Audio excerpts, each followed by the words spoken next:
मर तो मैं 16 दिसंबर की उस रात ही गई थी, बस की पिछली सीट पर हाँ, मेरा वो जिस्म भी आज राख हो गया जिसकी वजह से मैं मरी हूँ। पर सच कहूँ, मैं ऐसे जाना नहीं चाहती थी। एयर इंडिया का वो स्पेशल प्लेन जो ख़ास मेरे लिए था, जब इंदिरा गांधी इंटरनेशनल एयरपोर्ट दिल्ली में रात 3:30 बजे उतरा तो मेरा स्वागत करने के लिए देश के प्रधानमंत्री सोनिया गांधी के साथ मौजूद थे। किस्मत का खेल देखिए, बदनसीबी ने मेरी ज़िंदगी छीन ली और खुशनसीबी ये कि मेरे बेजान जिस्म का स्वागत इतने बड़े लोग कर रहे थे जिनसे मैं जीते जी मिल भी नहीं पाती। हालांकि मैं तो ऐसे तमाम एहसासों से अब दूर जा चुकी थी, पर एयरपोर्ट से बाहर आते ही मैंने देखा मेरे साथ जितने लोग थे सब कांप रहे थे। ठंड काफ़ी थी। शायद मैं आखिरी बार दिल्ली के अपने उस घर को देखना चाहती थी। पापा मेरे मन की बात अब भी समझ रहे थे, इसीलिए एयरपोर्ट से अब मुझे वहाँ ले जाया जा रहा था जहाँ जाने के लिए मैंने 16 दिसंबर को बस पकड़ी थी। जी हाँ, मेरा घर, मेरे बाबुल का घर, वो घर जो मेरी डोली उठते देखना चाहता था, पर वो घर जहाँ अगर सब कुछ ठीक होता तो उस दिन मैं आधे घंटे में पहुँच जाती। वहीं पहुँचने में मुझे पूरे 14 दिन लग गए। दिल चाह रहा है कि फिर भगवान से एक प्रार्थना करूं, इस बार अपनी जैसी बहनों के लिए, कि भगवान न करे आप में से कोई ऐसे अपने घर पहुँचे जैसे मैं पहुँची। पर अभी मैं अपने घर को खुद में महसूस ही कर रही थी कि कुछ ही देर बाद मेरे कानों से किसी की आवाज़ टकराई। एक पुलिस वाला कह रहा था, अब चलना चाहिए, रात अब भी सुबह का इंतज़ार कर रही थी। सोचने लगी अब इस वक्त ये लोग मुझे कहाँ ले जाएंगे। फिर फ़ौरन समझ गई कि रात के अंधेरे में ही मेरा जाना ठीक है। सवेरा पता नहीं मुझे जाने देगा भी या नहीं। दिल्ली पहुंचने के बाद 2 घंटे के अंदर अब मैं दूसरी बार फिर गाड़ी में सवार थी। शायद तब सुबह के 5:30 बज रहे थे। थोड़ी धुंध थी, पर रात अब भी उतनी ही काली थी। मेरे साथ गाड़ियों का काफिला चल रहा था। मैं ताबूत में बंद थी, पर ताबूत के अंदर से भी मेरी नज़रें सब कुछ देख रही थी। पापा को सुबकते हुए, माँ को दहाड़ते हुए, भैया को रोते हुए और कुछ और, न जाने ऐसे कितने चेहरे थे, पर पता नहीं क्यों सब उदास थे। इसी बीच मैं एक बात तो आपको बताना भूल ही गई। क्या बताऊं, हंसी भी आती है। आपको पता है, एयरपोर्ट से घर और घर से मेरी आखिरी मंजिल तक जिसे एक चीज़ पर सबसे ज़्यादा ध्यान दिया जा रहा था वो थी मेरी हिफाजत। जी हाँ, इतनी हिफाजत की कोई परिंदा भी पर नहीं मार सकता था। काश ये हिफाजत।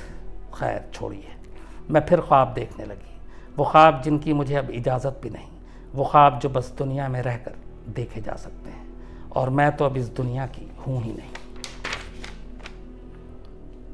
मेरी नज़रें सब देख रही थीं। हम जिधर जा रहे थे उन रास्तों को भी मैं अच्छी तरह जानती थी। एयरपोर्ट के कहीं आसपास थी शायद। इस बार सफ़र लंबा नहीं था। घर से निकलने के तकरीबन 15-20 मिनट में ही गाड़ियों का काफिला रुक गया। पता नहीं ये लोग मुझे कहाँ ले आए थे। बिल्कुल सुनसान सी जगह थी, चारों तरफ खेत नज़र आ रहा था। पर तभी अचानक मेरी नज़र उस पर पड़ी। मैं फ़ौरन समझ गई अब मेरे उस जिस्म को भी ख़त्म करने का वक्त आ गया था, जिसे वैसे भी उन दरिंदों ने कहाँ किसी काम का छोड़ा था। सामने एक चिता सजी थी, लकड़ियाँ रखी जा चुकी थी। ये सब मेरे लिए था, सिर्फ मेरे लिए। मैं जान चुकी थी। चिता के करीब ही मैंने शीला दीक्षित को खड़े देखा। उनके बराबर में शायद अपने गृह राज्य मंत्री भी थे। कुछ देर वहाँ सबने पापा से बात की। फिर पापा और भैया ने मुझे ताबूत से बाहर निकाला, बड़े प्यार से चिता पर लिटाया।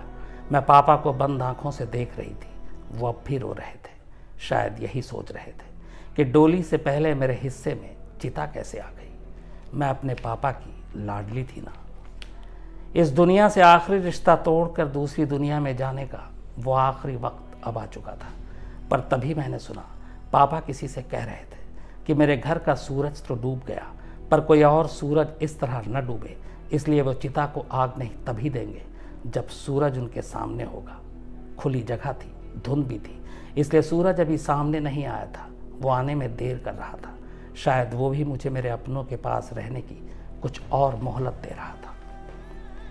पर फिर यह मोहलत भी ख़त्म हो गई। सुबह करीब 7:30 बजे सूरज ने मुझे और पापा ने सूरज को देखा, और फिर 5 मिनट बाद ही मैं जल उठी। चिता से झांक कर मैंने आखिरी बार अपनों को देखा, पर देखा नहीं गया, इसलिए चिता की लपटों में हमेशा हमेशा के लिए खुद को छुपा लिया। अब मैं सचमुच चली गई हूँ। पर एक बात कहूँ, इतनी खामोशी से जाना मुझे अच्छा नहीं लगा। मैं ऐसे जाना नहीं चाहती थी। खैर, आपका सबका एक एक का शुक्रिया जो मेरे साथ हुई नाइंसाफ़ी के ख़िलाफ़ खड़ा था। मुझे पता है जब आप सुबह सोकर उठेंगे तब आपको पता चला होगा कि मैं जा चुकी हूँ। आप चाह रहे होंगे कि काश मुझसे मिल लेते, मुझे देख लेते, लेकिन सच बताऊँ क्या करते मुझे मिलके। न मैं आपको देख पाती, ना आप मुझे सुन पाते। मैं कौन थी, कैसी थी, आपको कुछ नहीं पता, लेकिन फिर भी कमाल देखिए कि आपकी यादों में हूँ, आपकी बातों में हूँ, आपके आंसू में हूँ। ये थी जब